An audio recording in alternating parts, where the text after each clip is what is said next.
I'm Rachel Tessman from StampYourArt.com, and today I'm going to share with you a really fun card. It's a gift box in a card type of project. I got the idea from Sandy Carlson, who demonstrated it when I was on, when a whole bunch of us were on an incentive trip to Thailand this summer, and she got the idea from the talented Becky Roberts. So let me walk you through what supplies you will need for making these fun cards. They were shared on my blog on Thursday, September 14th, just recently, but even though I gave measurements and directions, I was still asked if I could make a quick little video for how to make them. So let's look at the supplies really quick.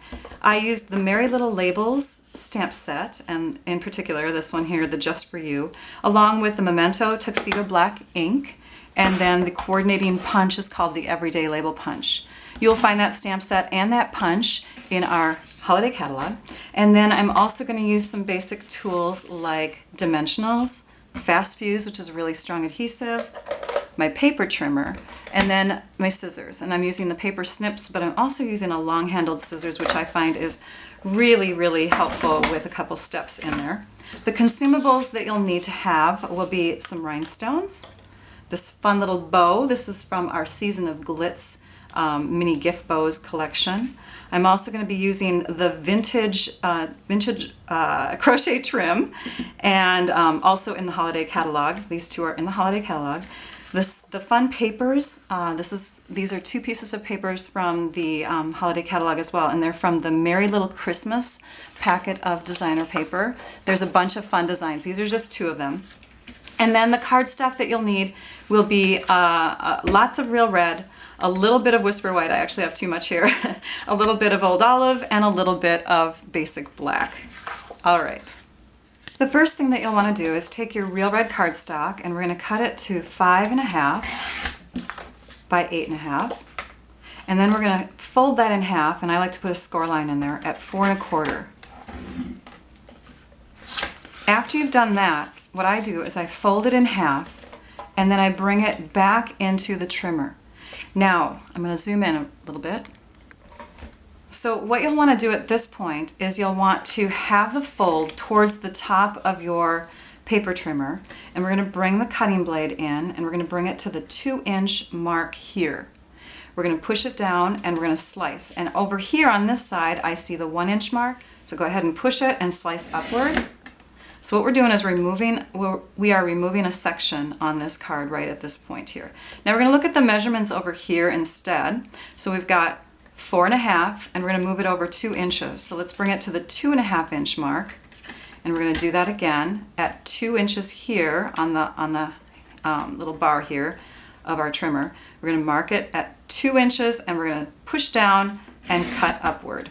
So we're cutting a 2-inch by 2-inch section out of the top of the box. So what we'll do here on this side is we'll rotate our card a 1/4 turn and bring the folded side to the 2-inch mark over here, and then slice from this spot to this spot. So that's actually on here 3 inches to 1 inches. And now you can remove that little section and set that aside and make like a little mini card later on. Okay, I might have to trim that. I didn't cut very well. There we go. Okay, so now we've got the base of our card. We're going to take the Real Red cardstock that we have left over, and we're going to trim a piece that is 3 inches by 3 inches. And then we're going to take and score a 1/2 inch on all 4 sides. Now, in order for the box little cover here to go onto this piece here, I made the box cover slightly wider than 2 inches in the middle. So what you'll want to do is you'll want to just go a little bit inward from that 1/2 inch mark there. So put it on the 1/2 inch mark, and then come in just a little bit, like a 32nd of an inch, and score on all 4 sides. Now it's with the box that you need to be nice and precise, okay? So we're going to take our snips now, and we're going to cut into 2 opposing sides. So it doesn't matter which 2, because the box cover is the same. But I'm going to just go ahead and choose the bottom here. And you're cutting right on that score line. Don't cut outside of it or inside of it. You want to cut right on that score line. So I did it to this side and I did it to this side, two opposite sides, okay? Then the next thing that you'll do is you'll take and you'll just go from the outer edges here, that score line, and trim up and out. And that gives you a little bit of a spot here where when you fold it down like this, you're not going to see anything peeking out.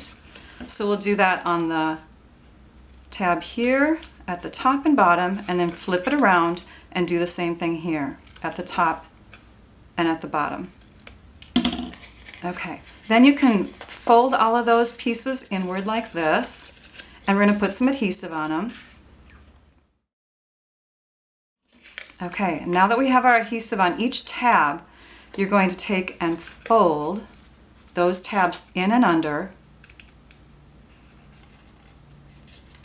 like that, making sure that this edge lines up precisely with that score line.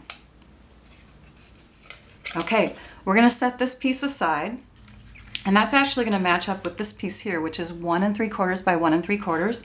That will go on top, and so will this piece here. So we can do that off camera. Okay, let's take this piece now, the Designer Series paper from Merry Little Christmas, and our piece needs to be 6 inches by 6 inches. So let's just check here to make sure.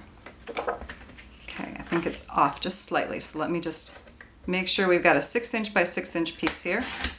Okay, now we're going to score at 2 inches all the way around on all 4 sides. When you're scoring designer paper, be careful, because if you press too hard, you actually can cut right into it. So just a little bit lighter pressure all the way around. And we'll go ahead and do the same cuts. Now this is where I like the long-handed scissors. I'm going to go ahead and cut exactly on that score line on this side of my paper, and then I will flip it around and do the same thing on this side. Okay, now let's go ahead and fold on all those creases.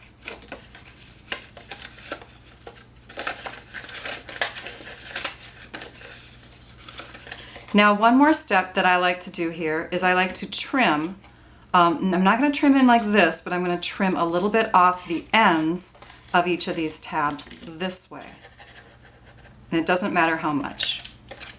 You can trim even halfway in if you want to. I just wanted enough so that when I fold it over like this, we don't have these little square sections pushing the box into a distorted shape. Okay? So now we can go ahead and add some adhesive. And we're going to add our Fast Fuse adhesive on the inner edges here where there's score lines, and on the outside. And we're doing that just to the 4 outer corners. So right along the score line and right here on the outside edge.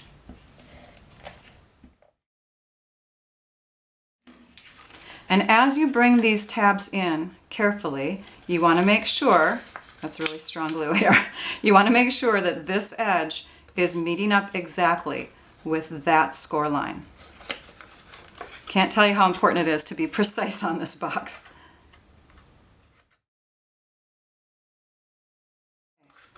Now because this box is made out of designer paper, it's not real heavy, so you want to remember that whatever you put in this little gift box when you give it, it needs to be lightweight. And now we'll just go ahead and make sure that this little box top can fit on top. And there we go. There's our box. There might be a little puckering. I have that on mine too. But again, if I make it too loose up here, if I make this too wide, it didn't stay on. So next is decorating the card. You're going to take a 5.5 by 2 inch piece of designer paper, and I just chose the one with the black and the white snowflakes on it. And we're going to add some of the vintage crochet trim to that. So to do that, I added my adhesive first to the bottom edge of that paper, and then I added the crochet trim. Let's see if we can grab it. It's kind of got a mind of its own right now. And we're just going to go ahead and add that along the bottom. And then you can check from the front to see if it looks pretty even. If you need to, you can pull it and readjust it.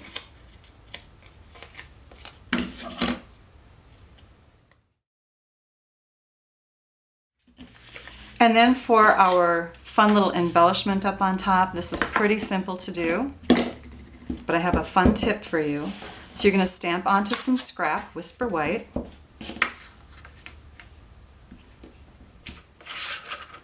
Punch it out, making sure everything's nice and lined up. And then you'll punch out a scrap of the old olive. And with the long-handled scissors again, you'll slice it from one end to the other in half this way. Put some adhesive on the back side of your white tab or your white tag. And then we're going to go ahead and give the illusion that we are layering it onto a slightly larger a little label here, a little tag. But we're not. So when you place this on here, you just make sure that there's about 1/8 of an inch showing on the sides. And now you have the look of a larger label there. You just put the fun little rhinestones on the top. And then this is just added with dimensionals. I like 3. 3 supports it really well. We'll just add that right here. We'll add the rhinestones, and my tip for you with rhinestones, I love rhinestones, but I like to use the paper snips to pick it up and place it down. It's much easier than trying to do that with my fingers. And then we just set our little box inside, and because you've got, you know, exactly a 2-inch spot here, you kind of have to push that little lid in a little bit and then make this kind of a little teepee or triangle look. And there you go. This card is not one that's easy to mail. It's one that you would probably set on a person's desk or by their bedside table when they wake up. And here we have the finished cards. Thank you so much for watching. And thank you to Sandy and Becky for sharing your fun project idea with me. Now I'd like you all to go and stamp your art out. Bye-bye.